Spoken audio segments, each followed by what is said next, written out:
So hey guys, welcome back to our video of renegade immortal and I hope कि तुम लोग बहुत ही ज्यादा अच्छे और मजे में होगे। वीडियो में आगे बढ़ने से पहले कहना चाहूंगी कि अगर इससे पहले के एपिसोड अभी तक चेकआउट नहीं किया है तो पहले जाओ और जाके उससे देखो, वरना यहाँ तुम्हें आज के इस कमाल के वीडियो में बिल्कुल भी मजा नहीं आने वाला। और अगर तुमने देख लिया है तो बिना किसी देर के आज के इस वीडियो को फटाफट से शुरू करते हैं। पर उससे पहले गाइस मैं यहाँ पे बता देना चाहती हूँ कि जिन लोगों ने भी हमारे इस चैनल पर रेनेगेड इमॉर्टल के पार्ट 245 तक देखा है तो वो लोग इस वीडियो को यहीं से कंटिन्यू करें। लेकिन अगर किसी ने पार्ट 246 को देखा है, जैसे कि मैंने मेरे दूसरे चैनल यानी कि सेकंड बैकअप चैनल पे अपलोड किया था, जैसे कि तुम यहाँ स्क्रीन पर देख सकते हो, अगर तुमने ये पार्ट देखा है तो तुम यहाँ से 32 मिनट की वीडियो को स्किप कर दो और जिसके बाद से तुम्हें पार्ट 47 मिल जाएगा, यानी कि जो लेटेस्ट है। आई नो यार काफी ज्यादा कंफ्यूजिंग है, लेकिन क्या करूँ यार, चैनल को बचाने के लिए और कंटेंट को वापस कंटिन्यू करने के लिए करना पड़ रहा है, तो यार थोड़ी सी मेहनत कर लो। अगर तुमने पार्ट 245 यानी कि 245 तक अगर देखा तो वीडियो बिना किसी झंझट के बस यहीं से तुम कंटिन्यू करते जाओ। ये मैसेज उन लोगों के लिए था यार जो कि डाई हार्ड फैन है रेनेगेड के, जहां मर्जी मैं अपलोड करूंगा, चाहे चांद पे जाके अपलोड कर दे, ये पहुंच जाएंगे। तो जिन लोगों ने भी 246 को देख के रखा है वो लोग मेहरबानी करके यहाँ से 30 से 31 मिनट की वीडियो को स्किप कर दो और फिर नेक्स्ट पार्ट को एंजॉय करो। तो चलो फिर बिना किसी देर के अब इस वीडियो को शुरू करते हैं। वांगलिन को दिखाया जाता है जहाँ 7 कलर दाओइस्ट को देखकर उसके दिमाग में काफी सारे सवाल आ रहे थे। यहाँ पे वो जो फर्स्ट इंपीरियल फॉर्म की माइन थी जिसका नाम फेंगशान लुओ है, वो तो यहाँ पर किसी चीज का इंतजार नहीं करती, सबसे पहले वो ही यहाँ से उल्टे पैर दौड़ने लगती है क्योंकि वो जानती है कि फिलहाल ऐसी कंडीशन में वो इसका सामना नहीं कर सकती। अभी इस दौरान हम देखते हैं कि आसपास यहाँ पे जो डार्कनेस के बीस्ट थे ना, वो लोग भी यहाँ पर काफी ज्यादा पैनिक कर जाते हैं। लेकिन यहाँ पे वो जो फर्स्ट इंपीरियल कॉन्ग के वाइन थे वो तो इन्हें सेक्रीफाइस करके यहाँ पर एक चारे के तौर पे इन्हें यूज करती है। इस दौरान वांगलिन वो तो ऑलरेडी यहाँ से काफी दूर निकल चुका था और तभी यहाँ पर अपने डिवाइन सेंस के जरिए से वो वांगलिन से कहने लगती है कि मुझे फॉलो करो। अब वांगलिन भी जानता है कि ये उससे ज्यादा पावरफुल है तो इसे फॉलो करने के अलावा और कोई चॉइस नहीं। वैसे भी वांगलिन को मार के से कुछ भी हासिल नहीं होगा। ये दोनों काफी दूर जाने लगते हैं, लेकिन यहाँ पर 7 कलर दाओइस्ट वांगलिन से बस एक ही चीज कहता है कि तुम्हारे पास मेरी कोई चीज है और मैं उसे बिना वापस लिए तुम्हें यहाँ से जाने नहीं दूंगा। गॉन्गबो और एरो अभी के अभी मेरे हवाले कर दो। यहाँ पे उसके बातों में एक अलग लॉ का पावर था जिसके चलते वांगलिन भागते भागते भी खून की उल्टियां करता है। अब वांगलिन की कंडीशन देखकर इंपीरियल कॉन्ग की वाइन वांगलिन को अपने साथ ले चलती है। लिटरली वो उसके कॉलर को पकड़ती है और उसे काफी तेजी से यहाँ से एस्केप करवाने लगती है। लेकिन तभी हम देखते हैं कि जो 7 कलर दाओइस्ट है वो हंसने लगता है और कहने लगता है कि जरा देखो, मेरी पहले इंपीरियल कॉन्ग की वाइन ही मुझसे डर के ऐसे भाग रही है। ये कहते हुए वो इनकी तरफ एक अटैक को बढ़ाता है जो कि देखने में ऐसा लग रहा था कि प्लेनेट के सोल को बर्न करके एक ऐसे फायर को क्रिएट किया गया है जो कि इथेरियल फायर जितनी खतरनाक है। यहाँ पे ये जो फायर थी ना, ये एक बर्ड का शेप ले लेती है। इस दौरान फेंगशान लुओ कहने लगते हैं कि हमें जल्द से जल्द यहाँ से निकलना होगा और मेरा केव यहाँ से ज्यादा दूर नहीं है और मेरा केव इतना केपेबल है कि कुछ समय के लिए हमें वहाँ पे वो पनाह दे सकता है। अब तभी हम देखते हैं कि वांगलिन में निकालता है अपना ली गॉन्गबो और वो फेंगशान लुओ यानी कि फर्स्ट इंपीरियल कॉन्ग के वाइन को इशारा करता है, जहाँ पे इंपीरियल कॉन्ग के वाइन भी इसका इशारा पाते साथ ही एक अटैक को प्रिपेयर करती है जो कि एक जायंट से ब्लेड का शेप लेते हुए बेसिकली इस फायर को 2 हिस्सों में काटने का ट्राई करता है, जिसमें वो कामयाबी हो जाती है और तभी वांगलिन चला के अपनी तीर को मारता है। लेकिन इस दौरान वांगलिन में बहुत बुरी तरीके से एग्जॉस्ट हो चुका था। अब यहाँ वो तीर और वो जो फायर जब आपस में कोलाइड करती है तो यहाँ पर जो शॉक वेव फैलता है ना, तो उसके चलते इनकी स्पीड और ज्यादा बढ़ जाती है और वांगलिन यहाँ पर उसकी बताई गई डायरेक्शन में से लीड करते हुए यहाँ से फरार हो जाता है। पर यहाँ पे 7 कलर दाओइस्ट इसका पीछा नहीं छोड़ता। लिटरली वो यहाँ पर अपने पास से एक ऐसे क्रिस्टल को बाहर निकाल रहा है जिसके अंदर इसकी ऑरा शामिल थी, साथ ही इसका कलर भी इसके कलर जैसा ही था, यानी कि 7 कलर का। और ये जो क्रिस्टल है ये एक ऐसा ट्रेजर है जो कि किसी भी चीज को अपने अंदर ट्रैप करके रख सकता है। तो यहाँ पर जैसे भी इसका यूज करता है वांगलिन और वो उस इंपीरियल कॉन्ग के वाइन दोनों को वो इसमें कैद कर लेता है और फिर वो वांगलिन से कहने लगता है कि तुम क्यों मरना चाहते हो, जब मैं तुमसे कह रहा हूँ कि मुझे जो चाहिए वो दे दो, मैं तुम्हें जाने दूंगा, तो क्यों तुम रेजिस्ट कर रहे हो। अब यहाँ पे जान का खतरा देखते साथ ही जो इंपीरियल कॉन्ग की वाइन है वो इमीडिएटली अपने एल्डर सिस्टर से मदद मांगती है, जहाँ पर वो अपनी ब्लड पावर का भी यूज करती है और यहाँ उसकी बॉडी से उसका ब्लड यहाँ पर एक 7 कलर का प्रिंट का शेप ले लेता है जो कि इन दोनों बहनों को आपस में कनेक्ट करता है। और तभी हम देखते हैं कि जो एंसेस्ट्रल लैंड में जो उसकी एल्डर सिस्टर थी, यानी कि वही लेडी जो कि यहाँ पर वांगलिन और इस लेडी के लिए सारी चीजें प्रिपेयर कर रही थी, फिलहाल के लिए वो अपनी बहन को अपनी थोड़ी पावर्स प्रोवाइड करा दी है और यहाँ जिसके चलते वो जो ट्रैप था ना, वो जो क्रिस्टल वो पूरी तरीके से डिस्ट्रॉय हो जाता है। और तभी वांगलिन को वो बताने लगती है कि तुम देख चुके हो, मेरे अंदर बिल्कुल भी जान नहीं बची, मुझे जितना दूर हो सके उतना दूर ले जाओ ताकि मैं जल्दी से जल्दी रिकवर कर पाऊँ। अब वांगलिन पलक झपकते ही 1 मिलियन किलोमीटर से ज्यादा के एरिया पे टेलीपोर्ट कर जाता है, जहाँ पे सामने इसे बहुत ही खूबसूरत सी एक नाव नजर आती है और यहाँ पे फेंगशान लुओ उसी की तरफ इशारा करती है। तो वांगलिन समझ आता है कि शायद यही इसके केव का एरिया होगा। जिसके बाद वो आते साथ ही यहाँ पर खुद को हील करने में लग जाती है, लेकिन बॉडी में बिल्कुल जान ना होने की वजह से यहाँ पर बिल्कुल इसकी नसें जो है वो बाहर आने लगती है। इसके फोरहेड पर इसकी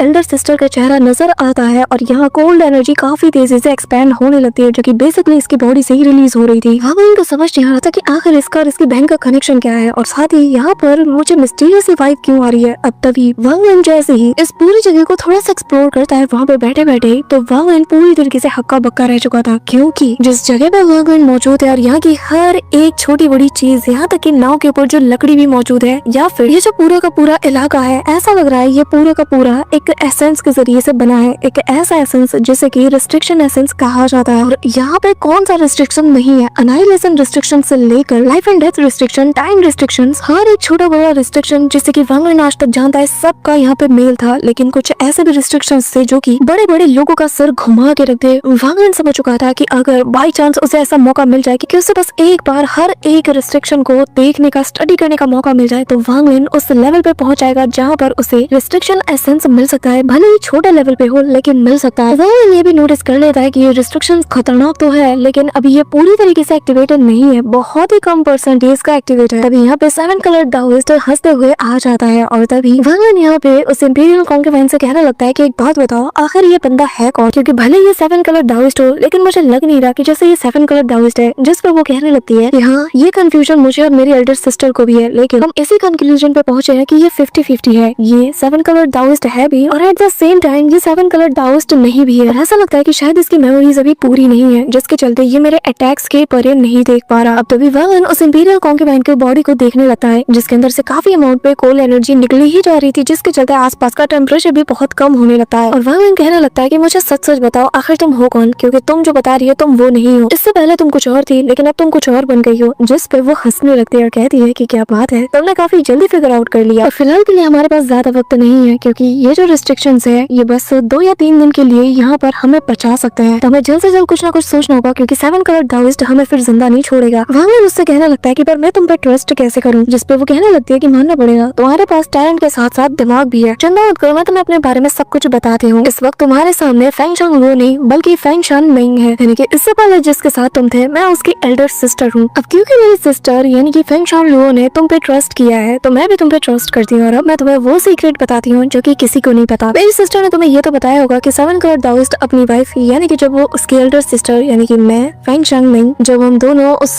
2 सन्स की फाइट को देखने के लिए बाहर निकले थे, तो असल में ग्रैंड इंपीरियल जुआन लू और जो ग्रैंड इंपीरियल डाओ ही है, वो बैटल इन्हीं के बीच चल रही थी। और जिस चीज के लिए बैटल कर रहे थे वो था एक ऐसा फ्रेगमेंट जो कि इममेमोरियल गॉड डोमेन का हिस्सा है, और जो एंशिएंट कल्टिवेटर्स हैं उन्हें अच्छे से पता है कि गॉड डोमेन क्या जगह है। और ये जो फ्रेगमेंट है ये बहुत ही ज्यादा रेयर होता है, इतना ज्यादा रेयर कि जब ये फ्रेगमेंट अपीयर हुआ तो इसके लिए दो ग्रैंड इंपीरियल ऐसे खूनी जंग लड़ रहे थे। लेकिन इनके बैटल के दौरान जब ये लोग पूरी तरीके से उस फ्रेगमेंट के लिए पागल हो रहे थे, तो तब हमने नोटिस किया कि एक छोटा सा फ्रेगमेंट जो कि उसी इममेमोरियल गॉड डोमेन से ही बिलोंग करता है, उसका एक छोटा सा फ्रेगमेंट उससे थोड़ी ही दूर गॉड सेक्ट के बहुत ही पास में अपीयर हुआ था। और ये इतना छोटा था कि जल्दी ही कोई इसके ऑरा को एब्सॉर्ब नहीं कर पाएगा, लेकिन हमने तो इसकी लाइट देखी और यहाँ पे हमें पहली बार 7 कलर्ड लाइट दिखा। और तभी मेरा जो हस्बैंड था उसके मन में लालच आया, उसने मुझे एक दांव की तरह यूज किया, और उससे गलती हो गई कि उसने ग्रेट सोल सेक्ट की कोर डिसाइपल को कम में आका। उसने मुझे बस एक छोटे से फ्रेगमेंट के लिए सैक्रिफाइस कर दिया बिना कुछ सोचे समझे, और साथ ही वो ये चाहता था कि 7 कलर्ड फ्रेगमेंट के बारे में उसके अलावा इस दुनिया में कोई जान ही ना पाए। उसने मेरा मुंह बंद करना चाहा और एंड में उसने मुझे मार दिया, पर उससे गलती हो गई कि उसने मेरे सोल के दूसरे हिस्से को ऐसे ही छोड़ दिया। उसके दिमाग से शायद निकल गया होगा कि मेरे मास्टर के पास भी मेरे सोल का एक हिस्सा है, और मास्टर की मेहरबानी से मैं वापस से इस दुनिया में जन्म ले पाई। जिसके बाद मैंने मेरी सिस्टर के साथ सारी इन्फॉर्मेशन शेयर की। गगन कवर दाओइस्ट इस बात से अनजान था कि मेरी जो छोटी बहन जो कि इसकी इंपीरियल कॉन्क्यूबाइन है, उसे उसके सारे प्लान के बारे में पता है। पर जब सच्चाई का पता मेरी छोटी बहन को पता चला और मेरे मास्टर को पता चला ना, तो दोनों ने 7 कलर दाओइस्ट के अगेंस्ट वॉर छेड़ दी, और जिसका नतीजा ये रहा कि 7 कलर दाओइस्ट ने आनन फानन में ही अपनी बची कुची पावर की मदद से उस फ्रेगमेंट को ओपन कर लिया, और जिस चीज की तलाश में इसने मुझे सैक्रिफाइस करके उस फ्रेगमेंट को ओपन किया उसे वो चीज मिल गई थी। वरना वो कभी भी युमो को यहाँ पे नहीं बुलाता, युमो को भी उसने इस प्लान में शामिल किया, जिस बात से शायद वो भी अनजान है। पर उसने फिर चालाकी दिखाई, उसने तो अपने सेक्ट तक को भी इस बात की भनक नहीं लगने दी और यहाँ इन लोगों को ट्रैप करके सील कर दिया। अब इतना ही सब कुछ हो रहा था तो मैं कैसे चुप रहती। उस जमाने में मेरा एक आशिक जिसका नाम ली वन डाओफेई है, वो मुझ पे और मेरी खूबसूरती पे मरता था। मैं उससे जो कहूँ वो करने के लिए तैयार था, तो मैंने तब उसका सहारा लिया कि मुझे 7 कलर दाओइस्ट को कभी भी कामयाब होने नहीं देना था। तो मैंने अपने पावर और कनेक्शन का यूज करके केव वर्ल्ड के अंदर जाने का एक ऐसा रास्ता बनाया कि जिसके चलते चोरी छिपके वहाँ पे ली वन डाओफेई पहुंच गया। अब ली वन डाओफेई से कंफ्यूज मत होना, बात यहाँ पर उसी ओल्ड मैन की हो रही है। अब रेस्ट ऑफ द स्टोरी तो तुम्हें पता ही है कि कैसे फिर जो बाकी के इंपीरियल कॉन्क्यूबाइंस थी उस 7 करोड़ दाओइस्ट की, वो लोग आपस में मतभेद रखने लगी और ये सारा किया धरा असल में यहाँ पर इसकी बहन का था, यानी कि फर्स्ट इंपीरियल कॉन्क्यूबाइन का। जिसके बाद कैसे फिर जंग छिड़ी और 2 अलग अलग रेलम बने, जैसे कि आज हम आउटर रेलम और इनर रेलम के नाम से जानते हैं। अब यहाँ पर वर्णन सारी बातें सुनता तो है, लेकिन वो जानता है कि इसमें कुछ ना कुछ मिलावट तो जरूर है। फिलहाल तो ये वर्णन शांत और बस इतना पूछता है कि मुझे जानना है कि आखिर ये इमोरियल गॉड डोमेन का क्या राज है। जिससे वो बताने लगती है कि जब मैं छोटी थी तब से मैं एक कहानी सुनती हुई आ रही हूँ, जिसके अकॉर्डिंग ये जो गॉड डोमेन है ना, इमोरियल गॉड डोमेन, ये असल में एक ऐसी फॉर्चुनेट जगह है जहाँ पर जो भी जाता है और जब वो वहाँ से कोई चीज अपीयर करता है तो उसे